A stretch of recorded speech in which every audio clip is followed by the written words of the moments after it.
In an email to city council members, Virginia Beach residents Donna and Jim wrote, quote, "If you pass the city manager's proposed real estate tax increase," continuing, "we may need to seriously consider leaving a city we love."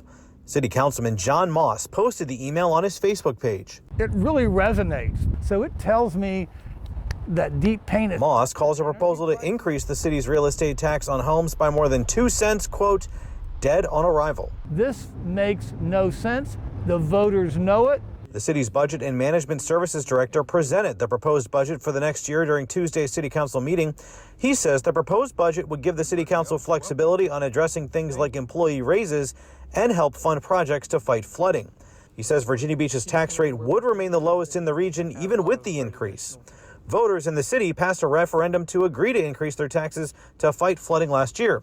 But since then, Moss says the city learned home values went up much more than projected. The city uses the assessed value of homes to determine how much to tax you. We have plenty of cash to reallocate if we make much simpler decisions than any family is now making. Right now, the real estate tax rate in Virginia Beach is 99 cents per $100 of assessed value. City staffers are recommending raising that by just over 2 cents to just over $1.01.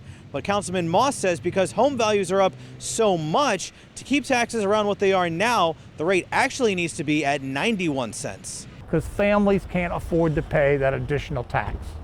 Plain and simple. The city says the increase would mean the average homeowner would pay an additional $370 in taxes a year. Moss says the city can still fund the flooding projects without raising taxes. He's been known to question the city's tax plans over the years and isn't holding back his thoughts on this proposal. It's a punishing, in fact, it's cruel. It's a cruel budget on taxpayers, on all residents. Over the phone, Virginia Beach Mayor Bobby Dyer told me they are still in the early phases of discussions. At this point, let's have an open mind and see what we can do and see if we can be creative. And while these talks continue, the public can weigh in on the budget in April before the city council votes on the budget in May. In Virginia Beach, Brendan Ponton, News 3.